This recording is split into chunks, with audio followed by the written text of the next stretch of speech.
Please get ready. Please commence. I am very thankful to the students for the address which they have presented to me this evening.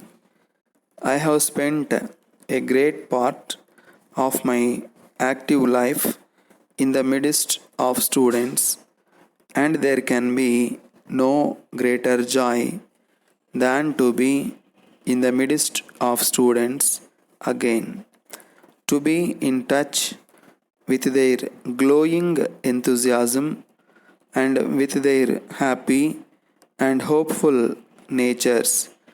I assure you that no welcome that has been accorded to me in this city is more gratifying to me than the welcome from the students.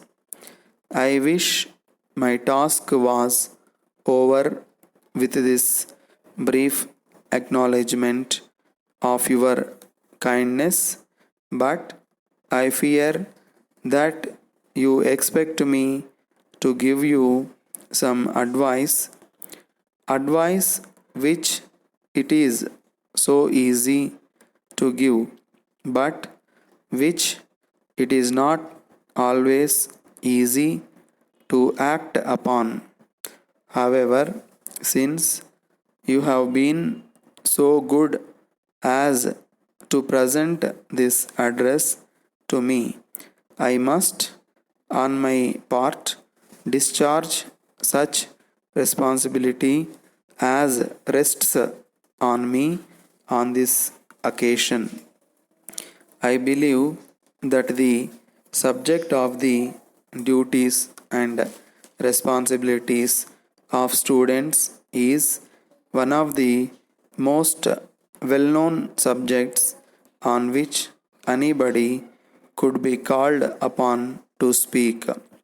On numerous occasions, not only here but throughout the country, this subject in a particular has been handled exhaustively by men much greater than myself.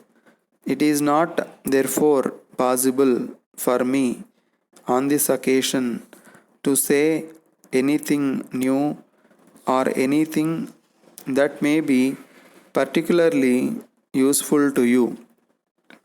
But I venture to make a few observations on some of the practical aspects of the student life.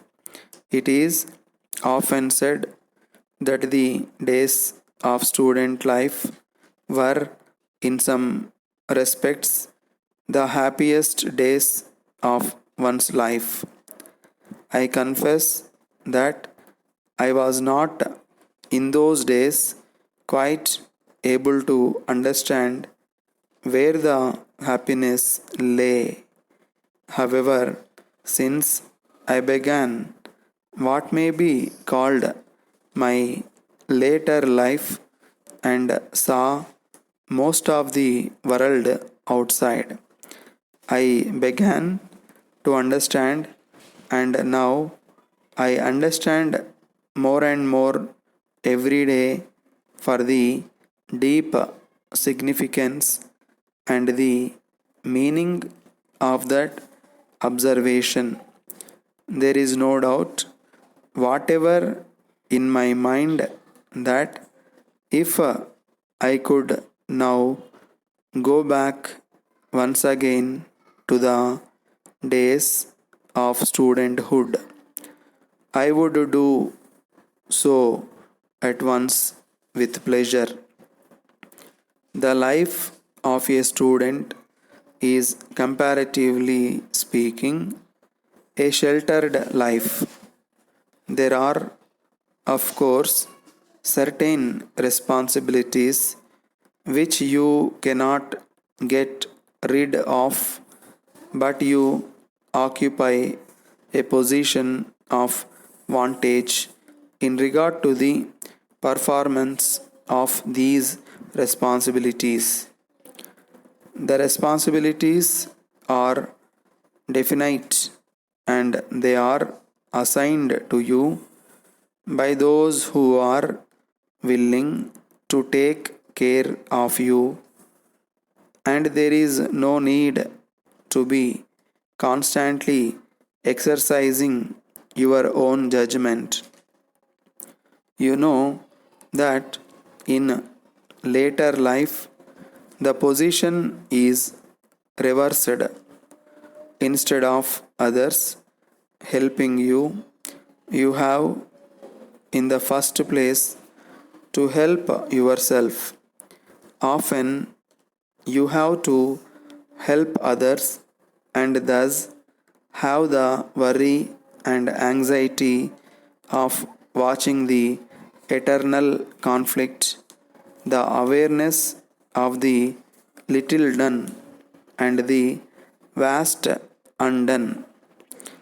All these hang on you as you grow in life and you realize more and more the meaning and the significance of the observation that the happiest days of your life are the days of your studenthood, because this is the happy part of your life.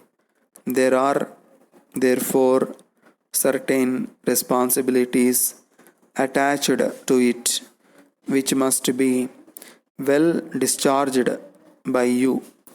No privilege in life is worth having unless it is attended by corresponding duties.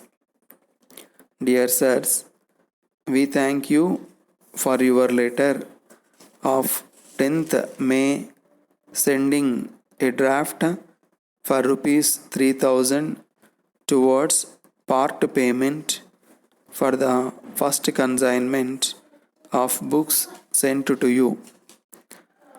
We note the inconvenience caused in not meeting your requirements in full.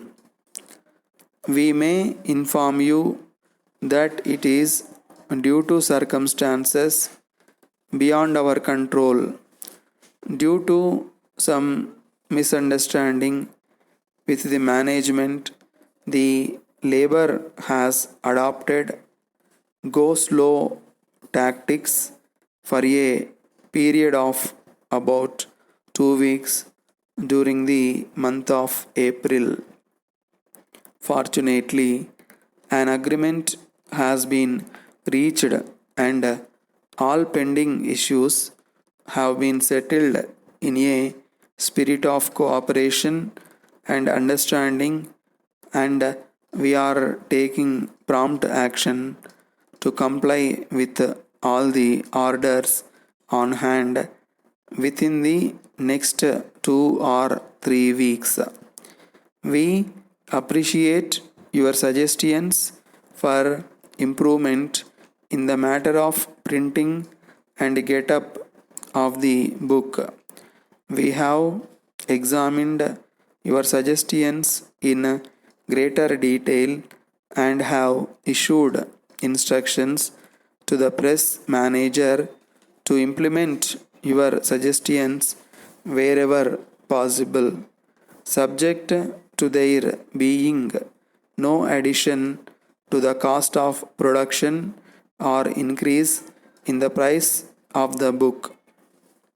As far as paper is concerned, it is a control commodity supplied by government, and there is very little that we can do in this respect.